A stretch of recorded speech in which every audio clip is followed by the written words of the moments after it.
as you know, I'm a typical Japanese scholar whose English is poor.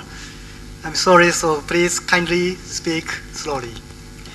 So this session, we discuss, in this session we turn our eyes to the economic field. So the title is Agriculture, Natural Resources, Infrastructure, and Industrial Capabilities. So we invite three expertise for this topic. We have a topic on the agriculture and forestry sector, and we have the natural resources and governance issue, and also we invite a mining section in Myanmar. The first presentation will be by the Malai Kanam, Dr. Elu Malai Kanam. Yes, my pronunciation correct? Perfect. Thank you. So the Dr. Kanam is associate professor at the Institute for Social and Economic Change, Bangalore. He did his PhD in economics from the JNU. I think that one of the most prestigious university. So his topic is agriculture and forestry sector in Myanmar. So Dr. Kanam, please.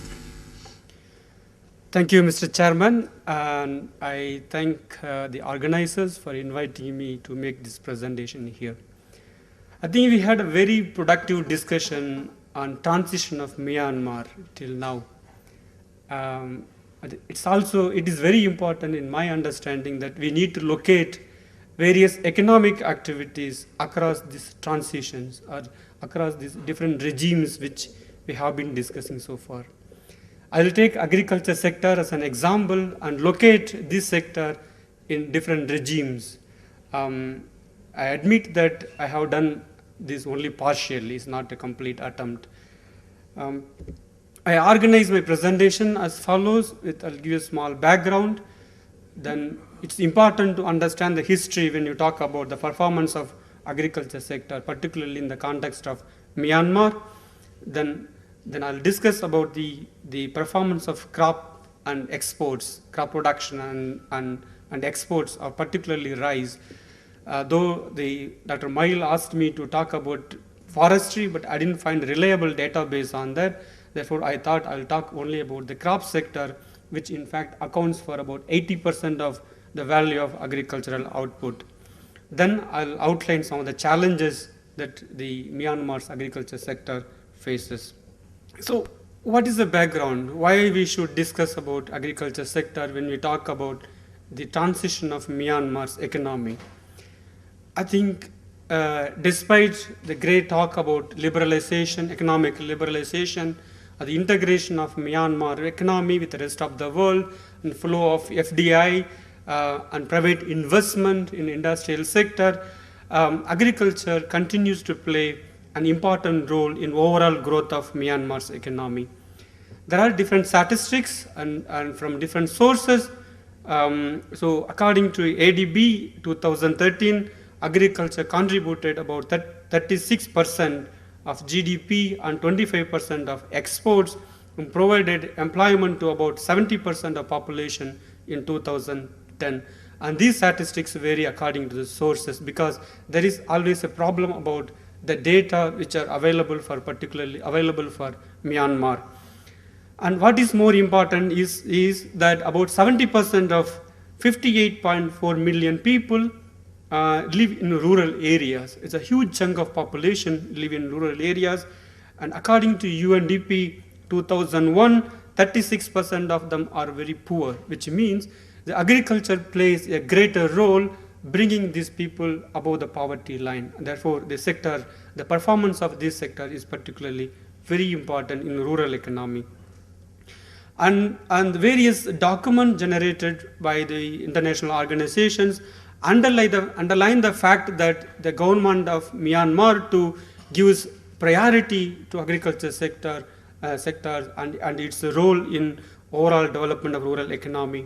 So under the framework for economic and social reforms, in fact the government, as I said, the government of Myanmar gives priority to this sector, not only the agriculture sector, and also gainful employment and reduction of the poverty, and there are many other goals under FESR.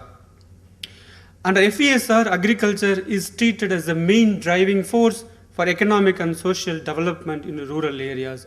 How to reorganize the land reforms, how to bring the land reforms, or giving access to the land, and providing gainful employment and increasing productivity from the given piece of land are the main thrust areas under social and economic reforms. And in fact, following such initiatives, there are already reforms being introduced since early 2000. For example, abolition of rice production quota, which I'll discuss in detail a bit later, and liberalization of markets, introduction of new land act, which I also will touch upon briefly, and the various irrigation schemes. These are some of the reforms have been introduced. So with these reforms, we can certainly believe that would have brought some changes in the performance of the agriculture sector positively. Therefore, with this context, it is important to understand that what is the performance, how this agriculture sector has performed, right, given these settings. That's what the focus of my presentation today. Now, as I said, we need to understand the performance of agriculture sector. We need to trace the policies over a period of time. Now, there are large number of literature available understanding the policies, agriculture policies of Myanmar. So during 1962 to 1988, agriculture was as considered as the main source of capital for overall economic development. As you can imagine, as a socialistic pattern of development, as a socialist pattern of development, agriculture always considered as a main source of finance, of funding for the industrialization and so on. So that motto was carried during that socialist pattern. The surplus from agriculture was successfully extracted through a tax on land, water, and output. And various studies also underline that this taxation was highly regressive in nature, and which did not promote the productive agriculture sector in the country. Major emphasis was on promotion of rice production for mainly achieving food security and earning foreign exchange through rice exports. And the emphasis was on rice because rice is a stable food, and therefore the supply of the rice should be made available adequate quantity to meet the domestic consumption. The emphasis was on rice production.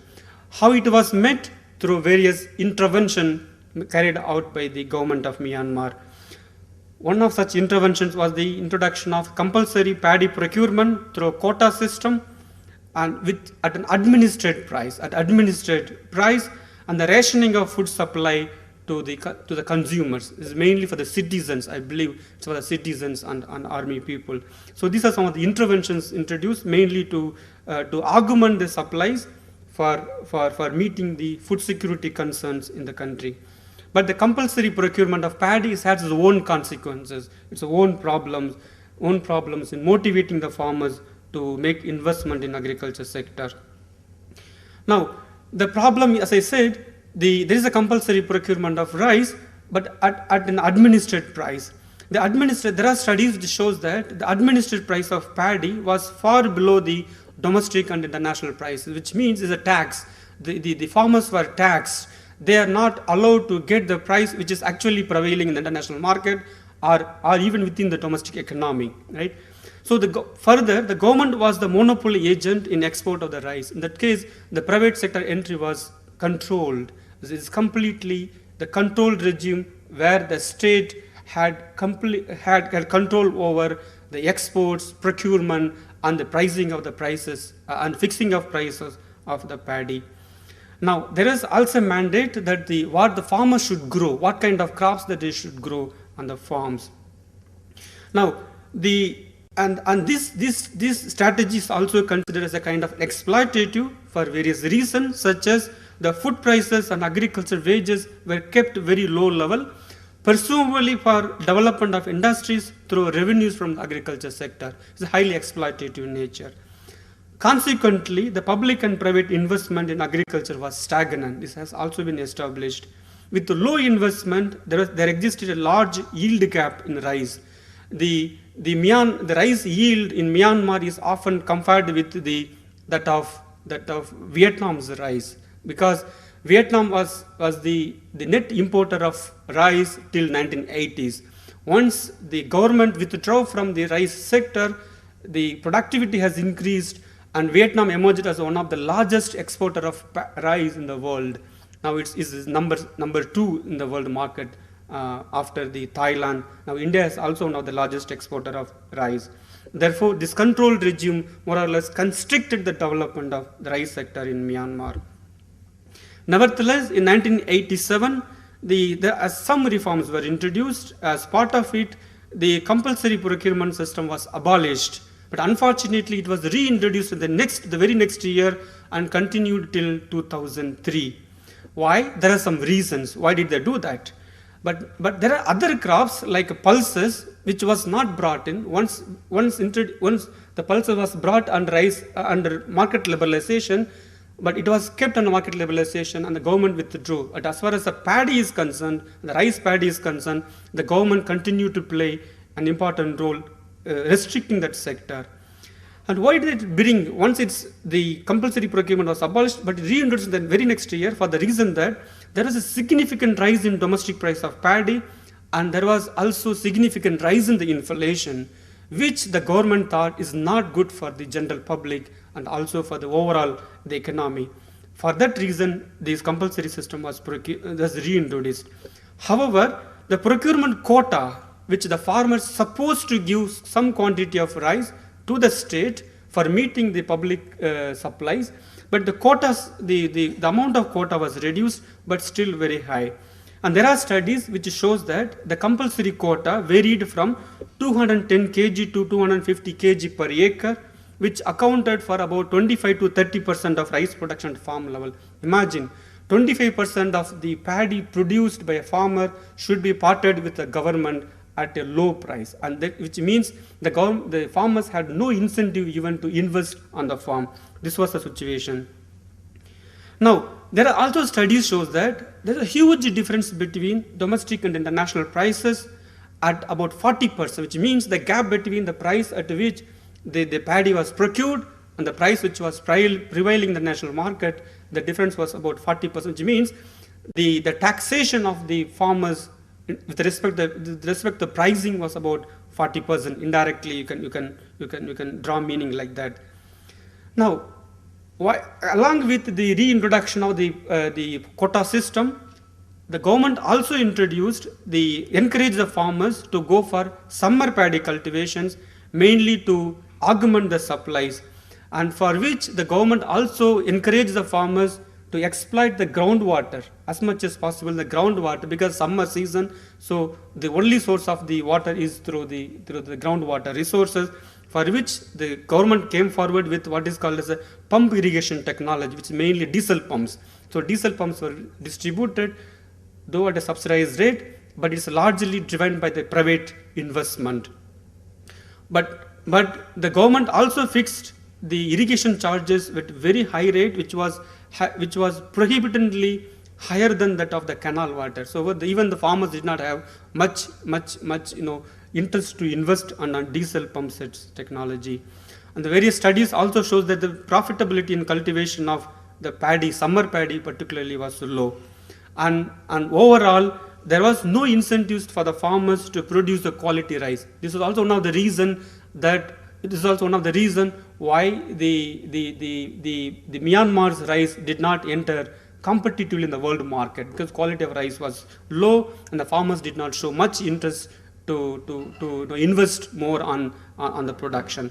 So overall, as far as the agriculture sectors, rice being an important commodity, important crop, is very regressive and a perverse nature of the policy that government introduced, which led to kind of low productive and a stagnant agriculture sector. This is the story which I wanted to tell you from the review of these policies.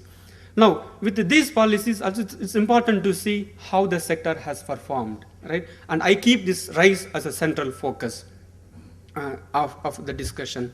Now, before I get into the commodity specific, it's also important to see how, because when these policies and the transitions and the economic reforms were introduced, it's important to see how the structural transformation has taken place within the economy, for which, as an economist, we generally see in terms of the shift in the income share and also the shift in the employment pattern. Right here, I present only with respect to the income pattern. As you can see, this is from the World Development Indicators from the World Bank. The share of agriculture continued to remain very high, at about 50%, even close to the year 2004. So, which means out of 100 rupees, the agriculture sector contributes about 50 rupees, right, from agriculture. Now, there are recent there are recent statistics from different sources. For example, ADB and the UNDP shows that the share of agriculture sector is about 36%, and the industry share has increased about 20%. So about 56% from these two sectors, and remaining 44% comes from agriculture sector, services sector. Notwithstanding, it's important to understand that the agriculture plays a predominant role in terms of the income contribution to the economy. Now, where does it come? What are the resources through which this income is generated? For which I think it's important to understand what is the land available for the cultivation and the sources of irrigation. As I said, the data are very patchy, and whatever is available, I try to compile it here. Now, out of the total land area, only 19% of land is available as agricultural land. So, out of total land mass, and about 48% of the land is occupied under forest, which means very little land is available, small proportion of land is available for the cultivations. So, out of 19%, effectively 16.6%, I'm referring to the number 2012, effectively about 16.6% of the land is under cultivation. So whatever the output comes from only this percentage of land, right? And as far as the irrigation is concerned, and only 23% of the land which is cultivated under irrigation. So there is a huge potential to expand the area under irrigation, which can further lead to higher level of output. So that's what the message which I like to tell you. That's it. The irrigation coverage is very, very low, given the fact that you have 5 rivers and very good resources of the water, but the area irrigated remains very low. Now, that's at the macro level. But what has happened? If you talk about the reforms, if you talk about the transition across a different regime, but has this really benefited the people? Has it really helped the people? Have people access to the land for cultivation as a means of livelihood? Because 70% of the population lives in rural areas. For them, agriculture is the main source of income. But there is an important database which is from it's a trust which conducts a survey periodically for the 2012. From here you can look at it. And there are 3 zones. These are climate zones: delta or coastal zone, dry zone, your hilly zone. For the Myanmar as a whole, over 50% of the households do not have access to the land, which means 50% of the households are landless at the macro level. Now, this varies across the region. If you look at the delta or coastal region, about 72% of the households do not have access to the land, which means they merely work as a agricultural labor, and because you don't have much industries also, so they have to depend on the wages for their livelihood. Then if you look at the distribution of land in terms of acres, significant proportion of the area falls under 5 acres or less than 10 acres of land, which means you have more of smallholders production. So whatever the policies which we need to put in, and we have to take into account the smallholders, small farmers into account for effectively bringing them into the picture. Now, with respect to the source of irrigation, which I already said, only 23% of the cultivated areas under irrigation. But what are the sources of irrigations? Though the government actually deliberately brought the summer paddy to exploit the groundwater through the diesel pump sets, which actually did not pick up very well. That proportion remained only 6.1%, because farmers are not interested to go for that. And on top of it, there is a high level of taxation, which is fixed per acre basis. So there is no motivation or incentives for the farmers to invest on diesel pumps. And therefore, if you look at the source of irrigation, it's a 38.1%, which mainly comes from the pumps, and wells is only 6.1%, and the canal constitutes about 29.2%. So these are the sources of the irrigations. Now, with the resources available, now it's important to understand the performance, the production performance of the different sectors. Now, I had discussed briefly about what has happened to the rice sector, how the policies have affected the rice sector, which you can clearly see that so the implications of the rice, the consequences of the policy on rice had actually had a positive impact on pulses, right? In fact, I forgot to tell you that 1930s and 40s, Myanmar was one of the leading exporter of rice in the world market, right? Now Myanmar is nowhere. In fact, India used to import huge quantity of rice and pulses from Myanmar till the Japanese occupied Myanmar, right? Myanmar was a major source of supply, but it was cut off once the Japanese occupied it. Now, what happened to the paddy because of this complete controlled regime, the intervention by the government sector? Although the paddy area has increased somewhat from, say, about 4 million hectares in 1992 to about 8 million hectares, but look at the pulses, the area under pulses, which has increased considerably, much higher phase, from 674,000 hectares to about 3.9 million hectares.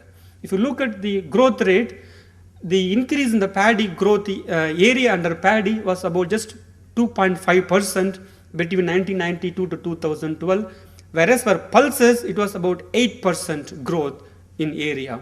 Why it has happened? As I said, the government continued to intervene in the paddy sector till 2003, whereas the pulse sector was liberalized. But there is a compulsory procurement, therefore the farmers have to produce some amount of paddy, but only during the during the monsoon season. After the monsoon season, instead of growing paddy during the summer season, the farmers shifted towards the pulses, because pulses require very less soil moisture and low irrigation facilities.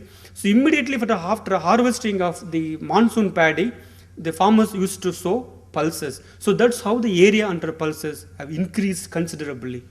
That's the one reason. Next important reason, as you know, India, we as a neighbor, we are deficient in pulses production. We import huge quantity of pulses and edibles from the international markets. 60% of Myanmar's pulses exports land in India.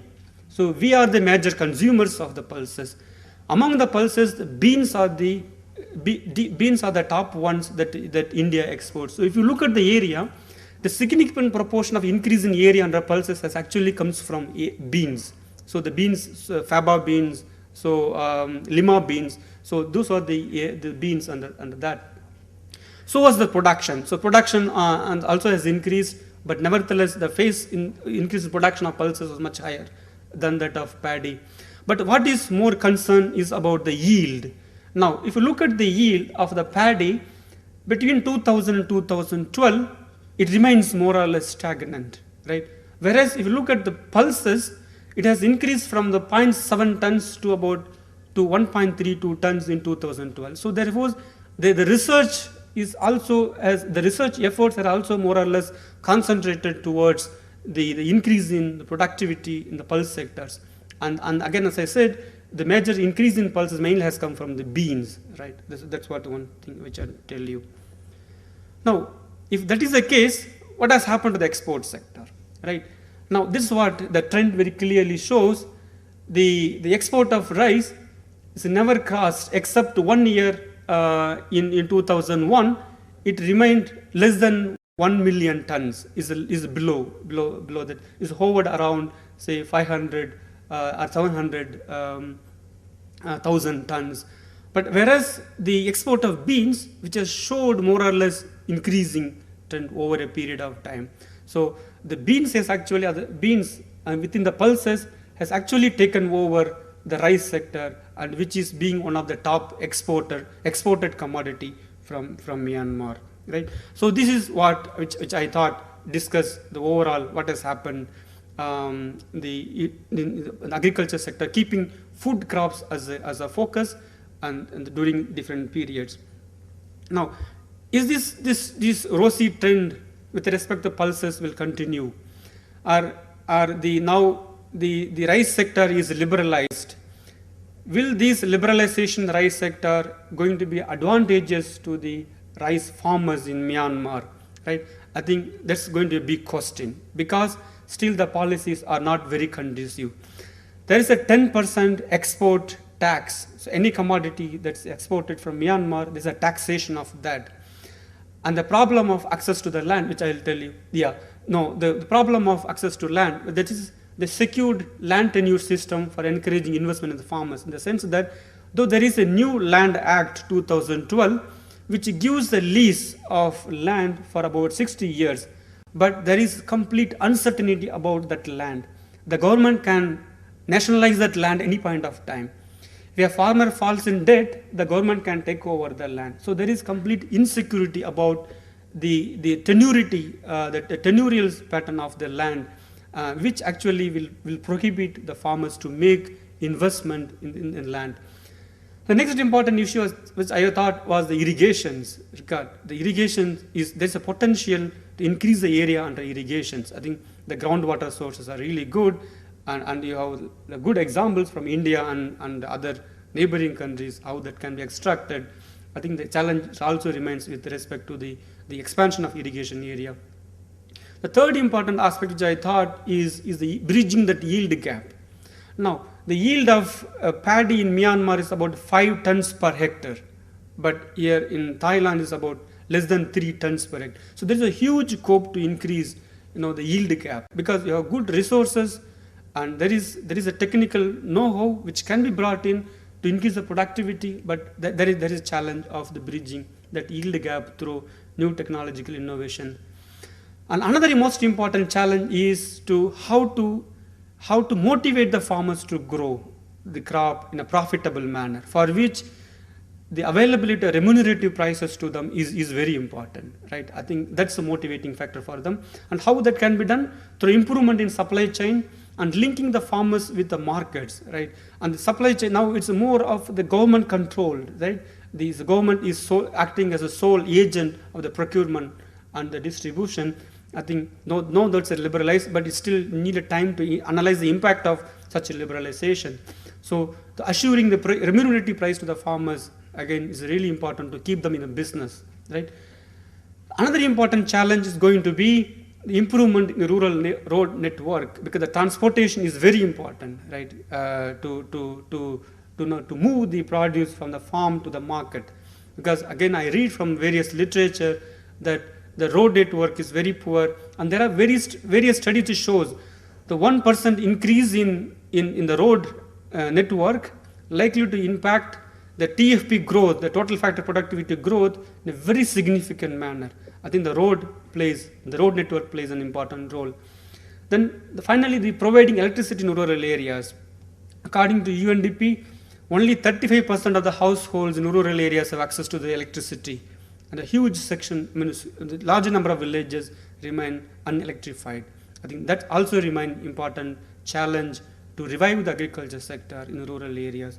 So these are some of the random thoughts which I thought I'll just put through to discuss about agriculture. Thank you very much.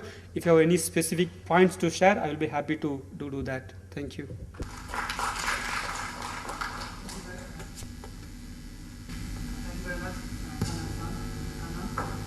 It's a very interesting story that the Myanmar government put a priority on the rice production that deprived the incentives from the farmers to grow the rice. But the government did not pay attention to these policies, and then they have an incentive to grow.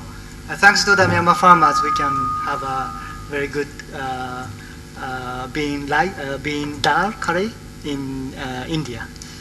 Okay, so I'd like to invite the next speaker, Ms. So Nanda Ling, The topic is natural resource and subnational governance in Myanmar. Ms. So Nanda Lin is a national consultant for the World Bank's Public Financial Management Project based in the Ministry of Finance in Myanmar. She also works as a research associate at the Myanmar Development Resource Institute. This is a think tank led by the chief economic advisor to the president of Myanmar. She also involved in working for the Extractive Industries Transparency Initiative, EITI. So, Ms. Nanda-san, you have 20 minutes. Thank you, Professor.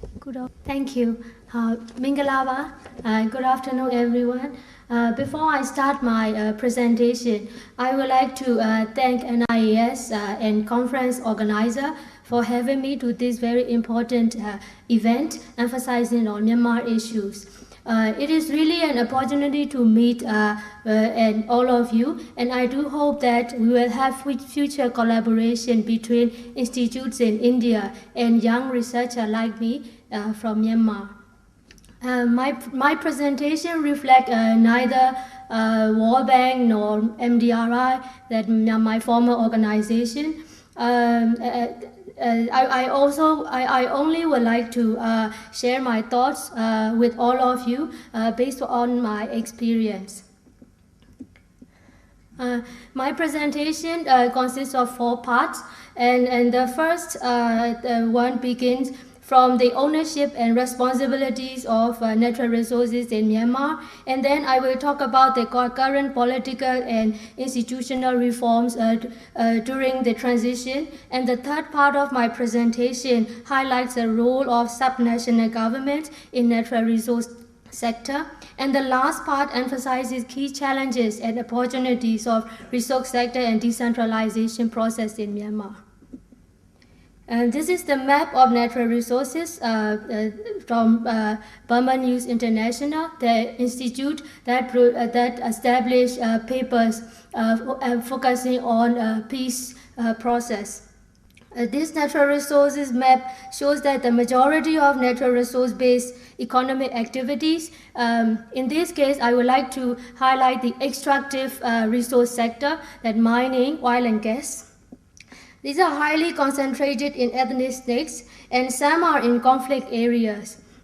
Mining sites are distributed throughout many states and regions in Myanmar, and among all mining sites, large-scale mining such as Labradong Copper Mine in Zagai, Mogok Gem mines in Mandalay, and Pakan Jade mines in Kachin up north are well known.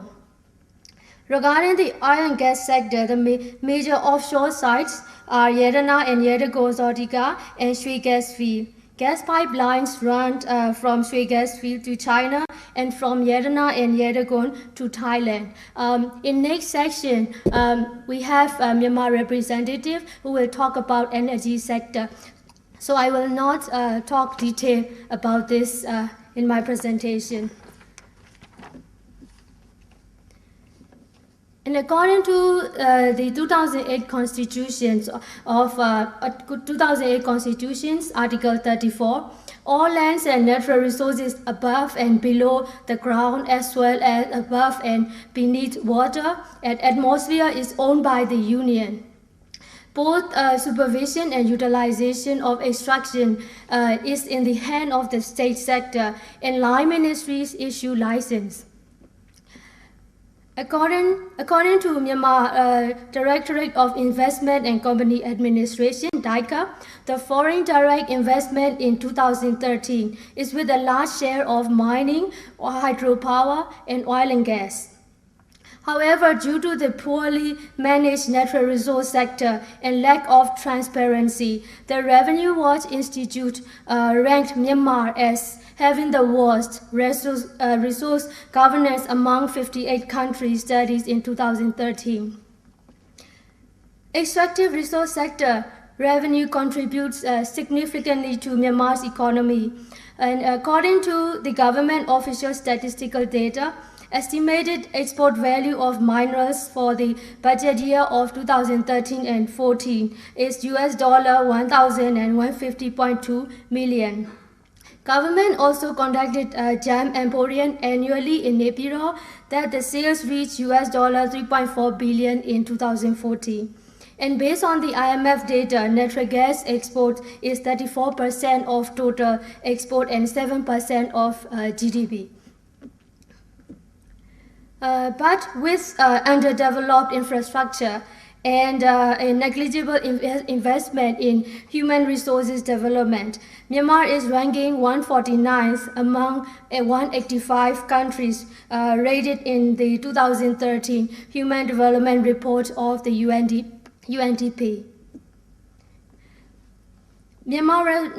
Although Myanmar natural resource sector has lots of potential, since we manage, if we manage well and sustainably, it will benefit to the people. Otherwise, it creates conflicts and tensions, as we are facing with mega projects like Mysong Dam project, which is suspended in September in 2011.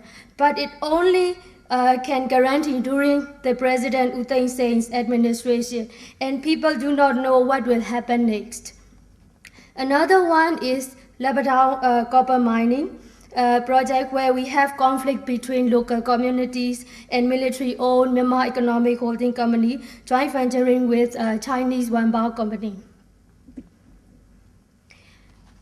Here I would like to talk about the transition of Myanmar. At the first step of political reform, the government has taken significant steps to release political prisoners and reach preliminary ceasefire agreement with ethnic armed groups. Apart from that, Aung San Suu Kyi and her political party, NLD, National League for Democracy, has joined the country's mainstream politics and stood for by-elections in April 2011. And as you all know that her party won 43 seats out of 45. In 2012, the government abolished direct media censorship. Decades of isolationism and mismanaged macroeconomic policies made Myanmar one of the poorest countries in the world. Thus, after President U Thein Sein's government initiated political reconciliation with opposition groups, they paid attention to key economic reforms, including exchange rate unification, trade and investment liberalization, rationalization of tax rates, fiscal transparency, as well as land reform by establishing new land law. And in the second wave in Myanmar, reform is taken according to the waves. This is the terminology that the government uses. So in the second wave of reform addressed by the President Thein Sein on the 12th of May and 19th of June in 2012, highlighting Myanmar's Planning Commission approved framework for economic and social reforms, is the milestone priorities of the government of Myanmar before 2015. Our previous speaker already talked about that, focusing on agricultural sector. But here, I would like to emphasize on the decentralization and resource sector. FESR is the document, actually it is prepared by academics and returnees to Myanmar, but the ownership is the government of Myanmar. All the ministries have to collaborate together to work on this. It covers public finances, monetary policy, trade and investment, private sector development, food and agricultural development, health and education, and the emergence of an effective and efficient governing system and transparency. I will highlight the FESR's priorities regarding the subnational development in next slide. So I will continue the third wave of the reform. So in the third wave of reform, President U Thein Sein stressed rural development as a key focus area of Myanmar's economic development, and the focus needs to be on assistance to farmers. During the reform process, the government of Myanmar is facing with challenges, especially land tenure and property rights of smallholder farmers, due to the lack of coordination of legal and land use management framework. These are happening mainly in the extractive resource-based mega projects area. In FESR that I mentioned briefly earlier, the government of Myanmar addressed the importance of subnational development through decentralization process. Public administration reform and strategic resource allocation are also crucial for the effective service delivery to local community. This is the administrative structure based on the 2008 Constitution.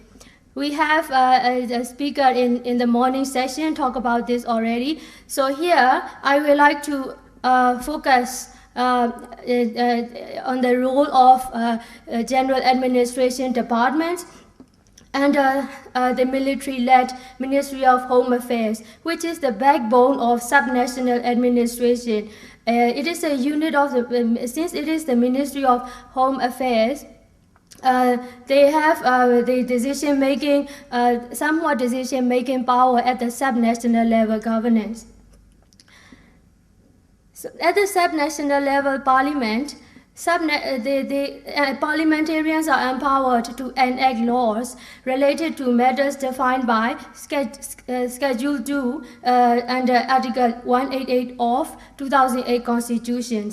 They can discuss the medium and small-scale electrical power production and distribution, salt products, cutting and polishing gemstone within the region or state, village firewood plantation, and recreation centers. It is clear that they are not influential on government's mega projects.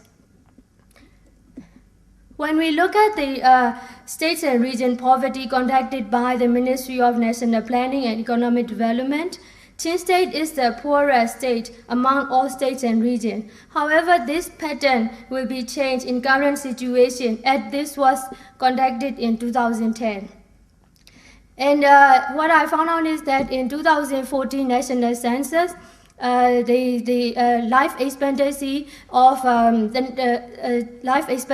Ayawari is the lowest in Myanmar and Rakhine State as well. So so as I said before that the pattern will be changed in this 2015.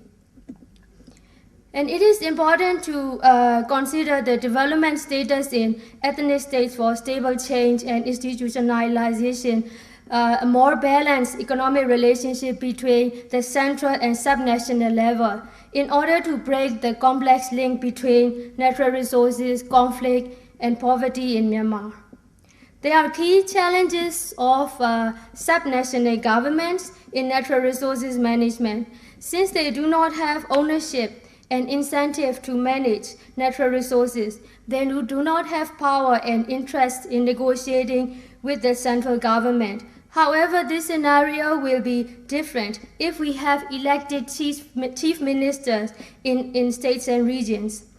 Another challenge is that they do not have capacity and their spending and revenue collecting power is limited. Importantly, role and responsibilities between appointed senior officers, especially the General Administration Department staff, and subnational ministers is unclear. Due to the weak of statistical data, it is difficult to illustrate economic gaps between ethnic groups, which is crucial for policy-making process, especially for decentralization. There are challenges, but the government of Myanmar has established a working group to improve public financial management, and Myanmar has become a candidate country of a EITI, the Extractive Industry Transparency Initiative, in July 2014. EITI is a process and it is not a treaty or law. Since the government is facing with extractive resource-based industry in the initial stage, like Mysong Dam and copper mining project, during their administration, they try to apply for the International Standardized Transparency Initiative in the extractive resource sector. But still, mapping responsibility for resource extraction and revenue flow in Myanmar remains an exercise in patching together available information and identifying gaps. So I would like to conclude that for the long-term stability in Myanmar, it ultimately relies on introducing a more balanced relationship between central and subnational governments, more responsible management of natural resources by local communities, a comprehensive policy framework, and transparent policy-based fiscal transfer for equitable resource sharing in Myanmar. Currently, the Ministry of Finance is developing a policy-based budgeting model starting from this fiscal year, and hopefully that because in this natural resource management case, it is important to Ministry of Finance plays an important role. So in that case, in Myanmar case, since the Ministry of Finance does not have power, we still have many challenges to overcome this. So thank you very much, and I'm happy to answer questions after the next speaker. Thank you.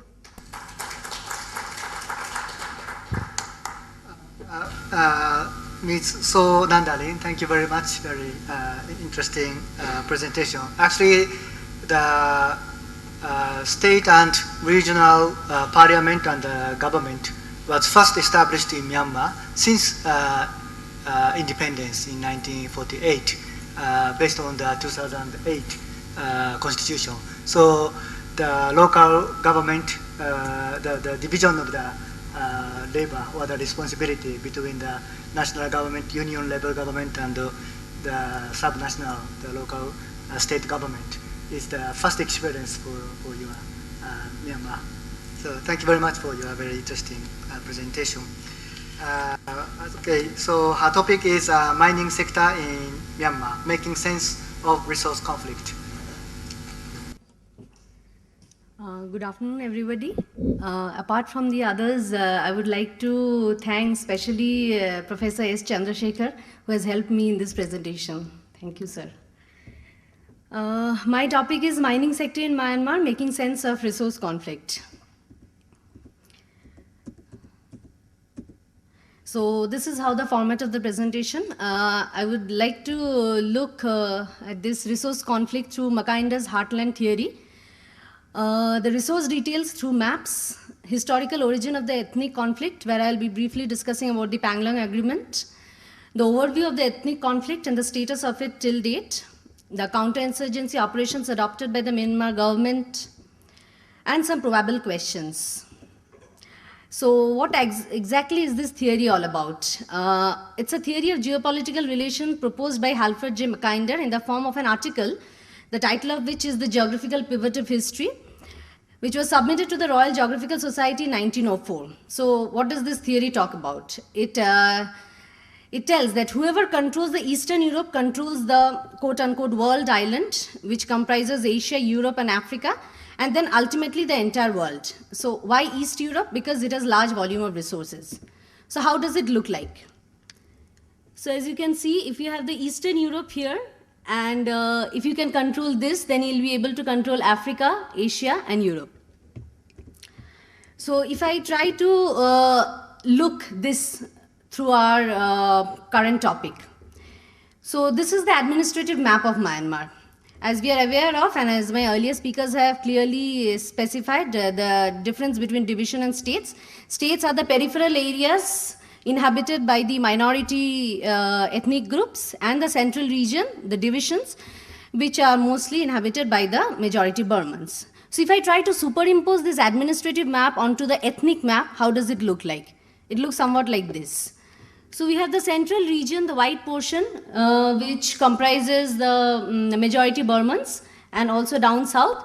Rest of the peripheral areas are all inhabited by the minorities.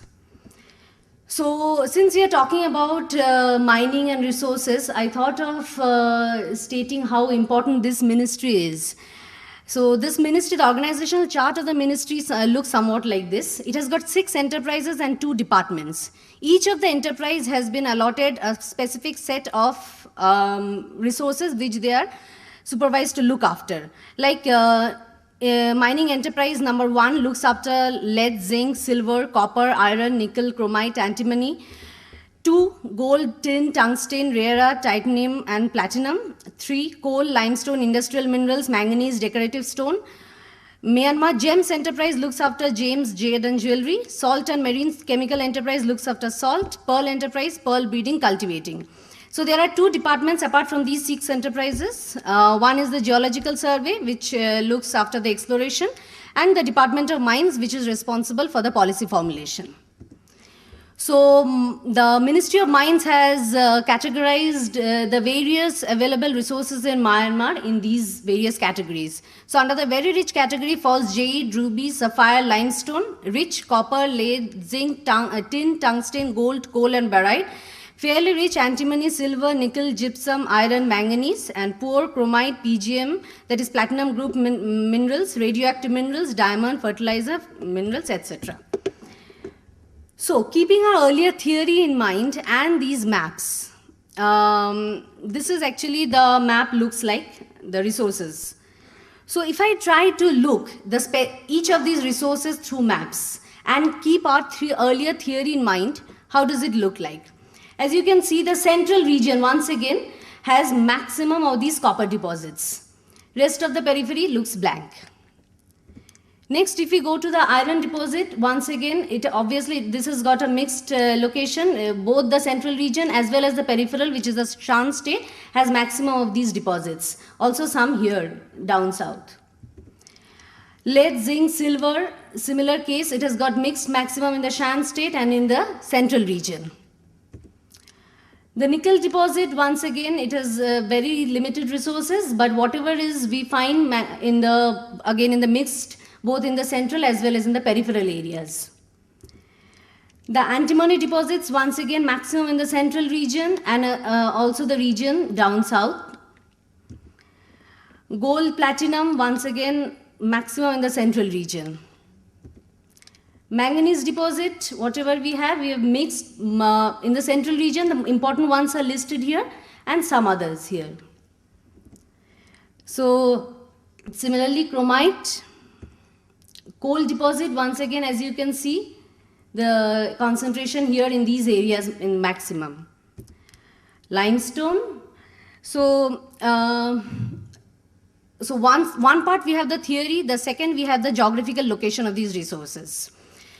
So what actually is interesting and fascinating when we try to look the theory and the geography and take the history into account, we'll find that we cannot look each of these elements separately. We have to kind of keep these 3 elements into alignment and try to figure out what actually this ethnic conflict is all about. So just before moving further, I would like to briefly discuss the historical origin of this ethnic conflict. So British divided Burma into 2 administrative divisions. One is the ministerial Burma and one other is the frontier areas.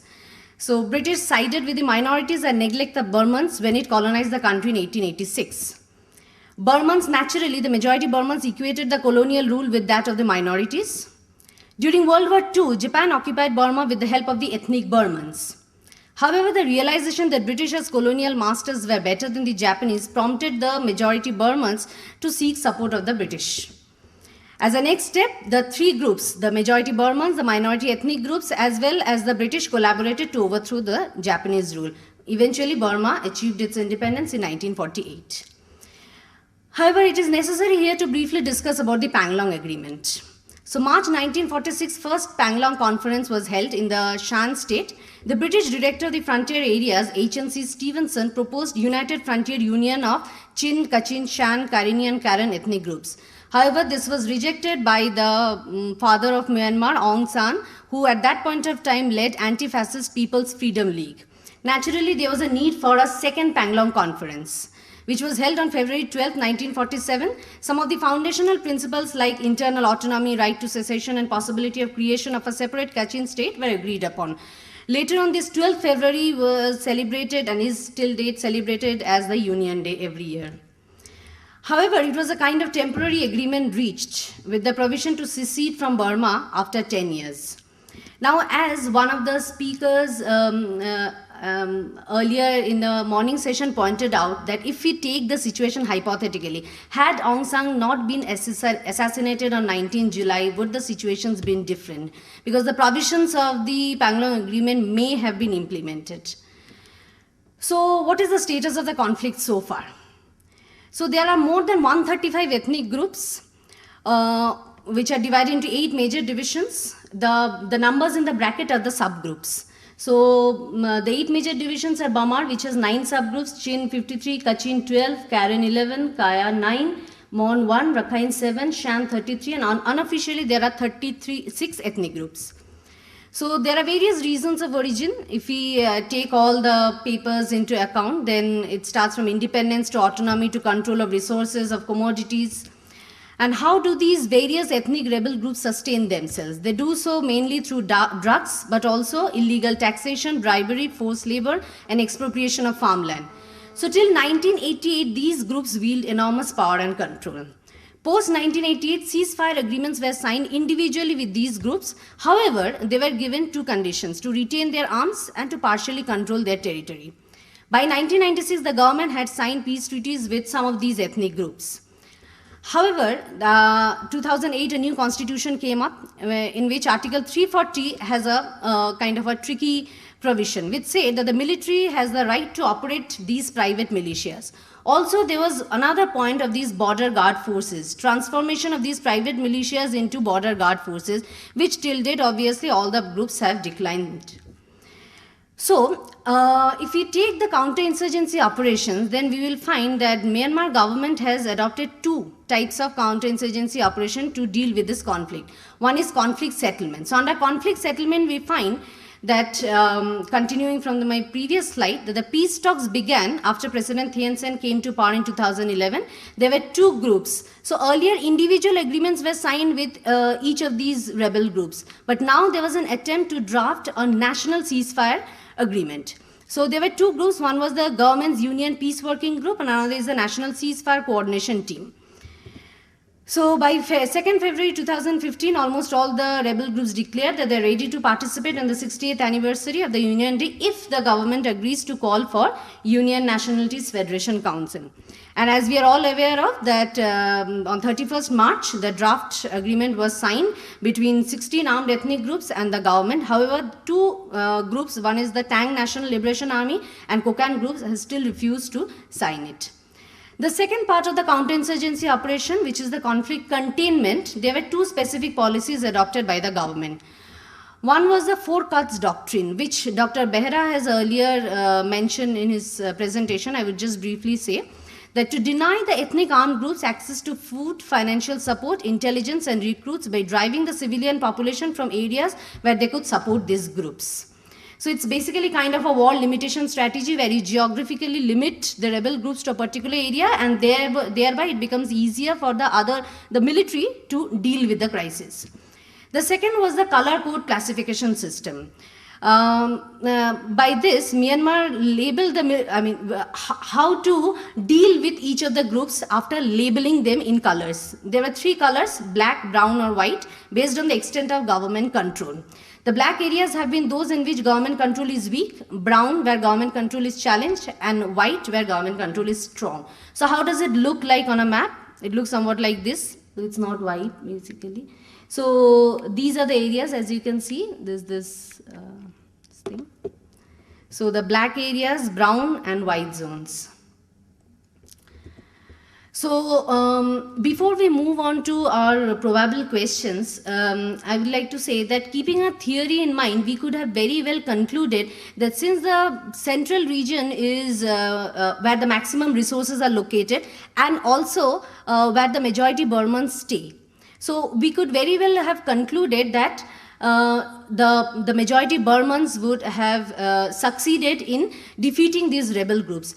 But in the last 60 years, we have not found so. So what actually is the scenario that has prompted the government to bring the rebel groups across the table instead of dealing with the crisis in a military way? That means the rebel groups equally had powerful bargaining chip to force the government to come across the table. So before we move on to some questions, I would like to make some observation.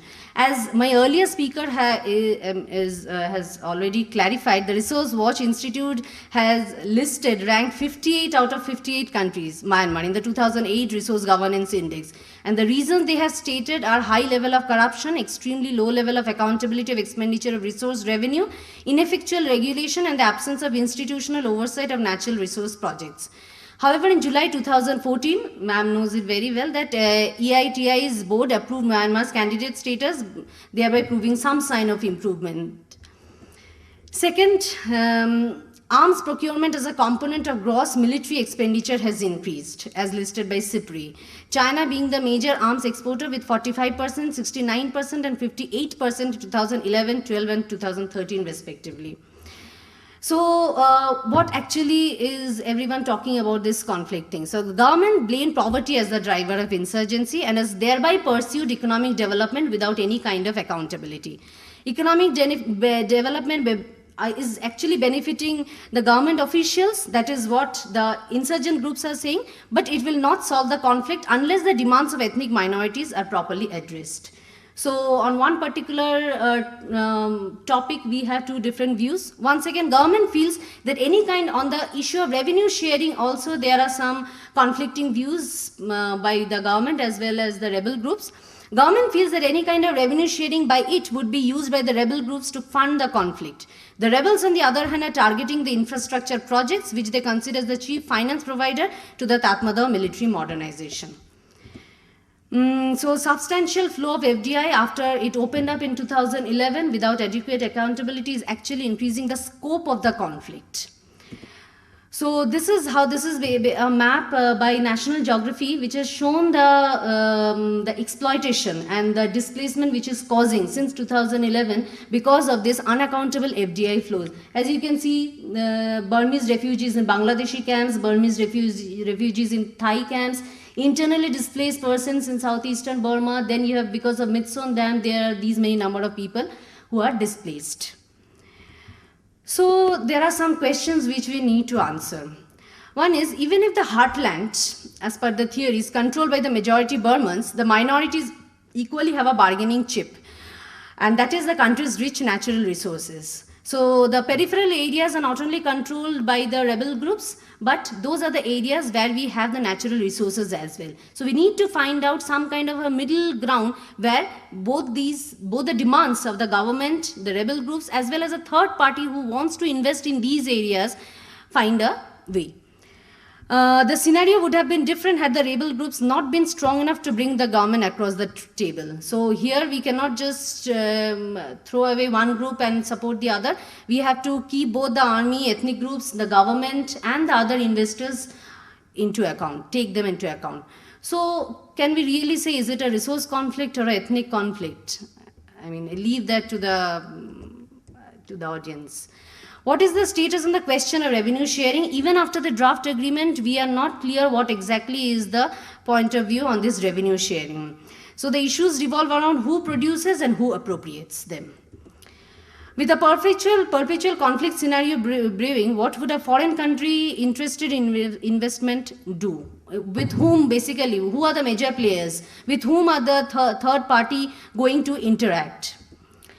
So it appears that this draft is a kind of a convenient status quo arrived at both before the election to put up a united show before the international fraternity, which in turn would be able to vindicate its stance on Myanmar.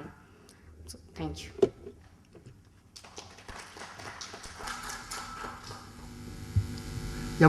Presentation remind me one thing. The British demarcated ministerial Burma and the frontier area, or it is called excluded area, something. And then after after Myanmar became independent, they have to work together. That makes the things difficult. And then in Mandalay division, the Mogo, you know Mogo? It's the Ruby area. It's like a, and then if you look at the Mandalay division shape, it's like a something like that. And then the British intentionally included a Mogo in the ministerial area. Actually, it should be, geographically, it should be included in the Shan state. But because they did, because there is a mining, ruby mining area. So since then, the mining resources matters, how to govern. Yeah. So your presentation makes sense, how to make sense of the resource conflict. So thank you very much. So the now floor is open. Yes? Making a transition from a drug or opium-based cultivation to a more traditional crop-based cultivation, how difficult is it, and how farmers can be incentivized in making that transition, and how India can help in that transition? I would appreciate your thoughts on it. Thank you. I found these presentations both very enlightening and very useful, especially Ms. Banerjee's, Dr. Banerjee's presentation on mining. And you mentioned that about the heartland theory, and but you are also saying that in the peripheral area also there is enough resource for them to use it as a bargaining chip. So how do you really reconcile that with your heartland theory then? And then of course the fact that the periphery is actually very inhospitable because of it being hilly. That is the other aspect. So how these things will be managed in the future, I think, and as the chair very rightly mentioned that in British times as well, they were very conscious of using that, putting that in ministerial Myanmar, the area where ruby is mined. But of course, more than that, I think the point that is worth noting is that the entire Irrawaddy Valley, because of it being so fertile and it being a source of revenue because of rice cultivation, it was an important area, and in that sense it fits into that heartland kind of a scheme of things. Thank you.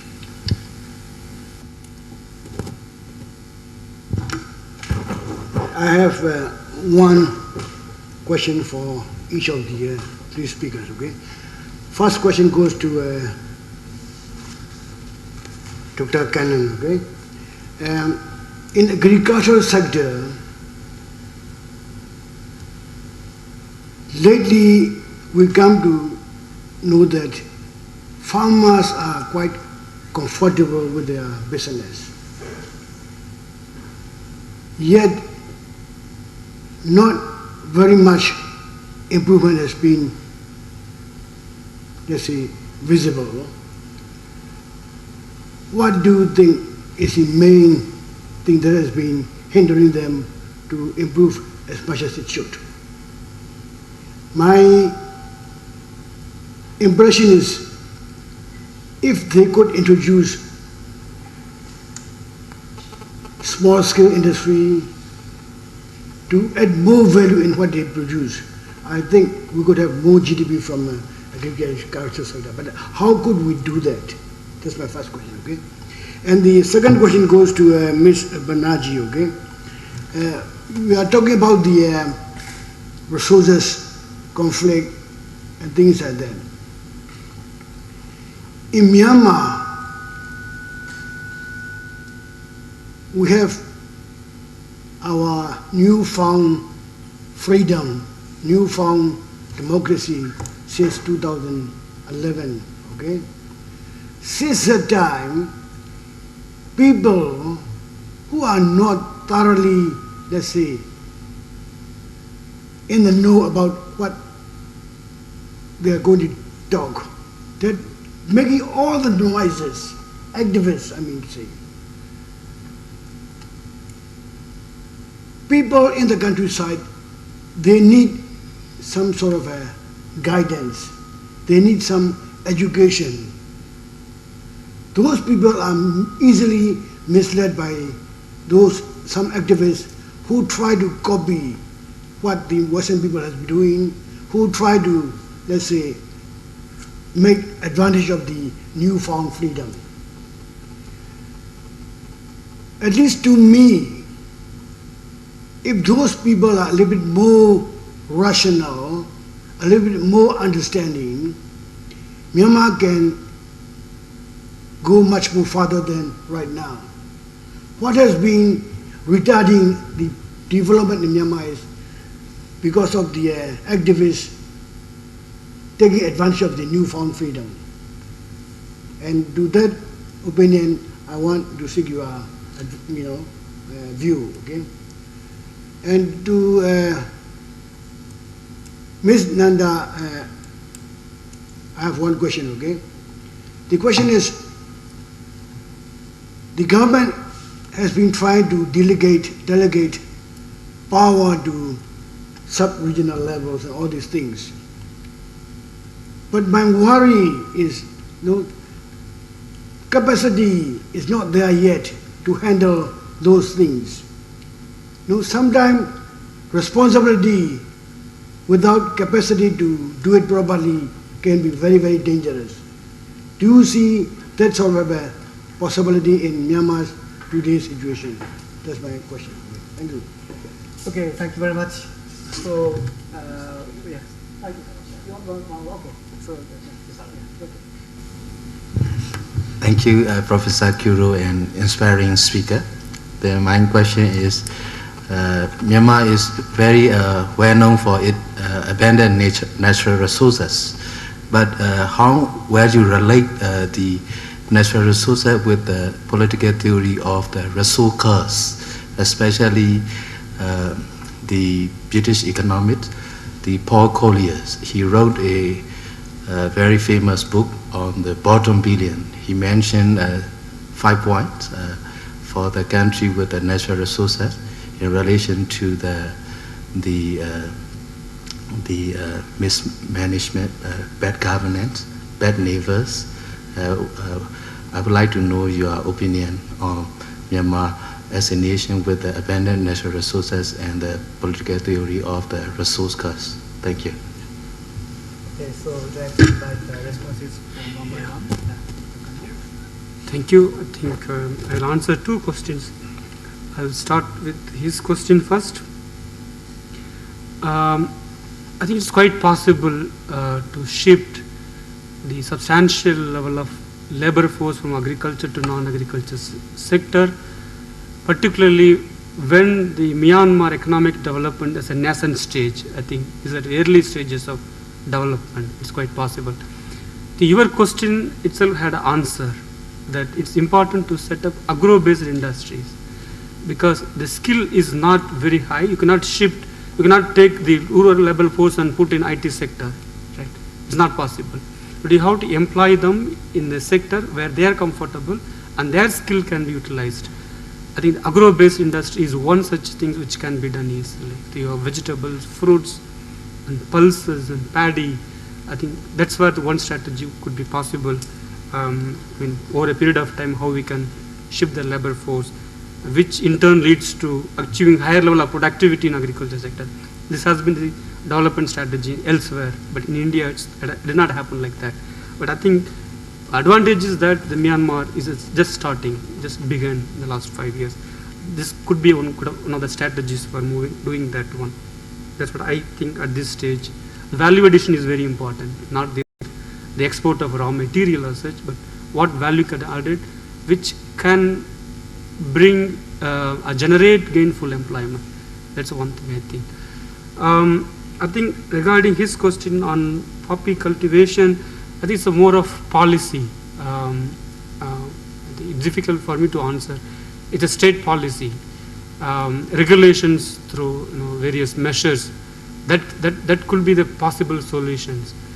Moreover, as you said, I think here a presentation also showed, these are mainly on the border areas, right, and infected with insurgents and so on, and how it's going to be implemented is also going to be a big challenge.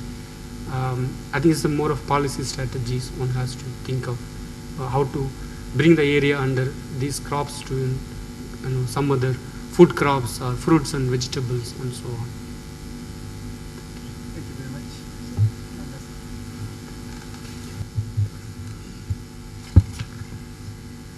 much. Thank you. I will answer the question raised by Xiao Somye. Yes, I agree with you actually. And in my PowerPoint, I mentioned that the lack of the capacity and human resources in subnational government. Myanmar practices a bottom-up approach in government budgeting. However, it is dangerous actually if we cannot control and manage properly to the subnational level, because we are still in the infancy actually. And I learned that bad decentralization is actually worse than bad centralization. So, most importantly, for the ethnic groups, what they want is to have an election, their own election in each and every state and region. So they like to have the elected chief ministers rather than president appointed chief ministers, because as you will know that most of the chief ministers are former commanders. So from the ethnic group perspective, it is important to have the chief minister based on the election. So this can be, in my point of view, this can be the first step that the government can actually perform for the win-win situation between the central government and the states and region governments. One thing for sure is that states and regions will not be leaving this union, so they will never be a part of the union, but they still need somewhat space that they see as the benefit. So, this is just my thoughts that I would like to share with you.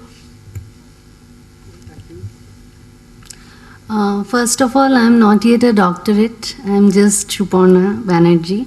And sir, to your question, so you said newfound freedom. So newfound freedom means maybe the outside world is getting an opportunity to know what is going on within Myanmar. But sir, that does that mean that the conflict is also new? The conflict has been going on for the last 60 years. So, and rational, so you said also, had these peripheral groups been rational? Sir, how do you define rational? Maybe if I am part of the government, I'll be defining rationality in a way in which the rebel groups won't find acceptable too. So there's a difference between how we define these groups, these definitions, especially in a postmodern world. So I think that's what. And sir, to your question, yes sir, I agree. So that is why maybe I said that had the theory been completely acceptable in this kind of a situation, then things would have been different, and the majority ethnic group would have been in a position to dictate their terms. But just because the resources are also in the peripheral areas is what is providing these rebel groups a kind of a bargaining chip. And that is why maybe till date no balkanization has taken place, despite so much dissatisfaction, and despite each of these rebel groups having their private militias, which run from some 500 members to 10,000 members. So despite all these, taking all these points into account, no balkanization has taken place. So resources are actually kind of positive in this sense that the rebel groups are finding it more attractive or lucrative to be within this territory. So maybe they are also interested in some kind of revenue sharing as well. It's not only about patriotism. They are also interested in some kind of revenue sharing with the government. That is why they are still attached to this union. Otherwise, maybe they would have also wanted some sort of cessation from the union. So that's what. Thank you. Thank you very much. Thank you very much for your responses. Regarding the Ukimanso's resource cost, I think Myanmar's most important resource is human resources. So if you any industries, any activities that can utilize the human resources as input will not cause any curses, resource curses, as long as you are human resources. I think this will be the answer to your question. Thank you very much for the three very interesting presentations, and please have a hand for them.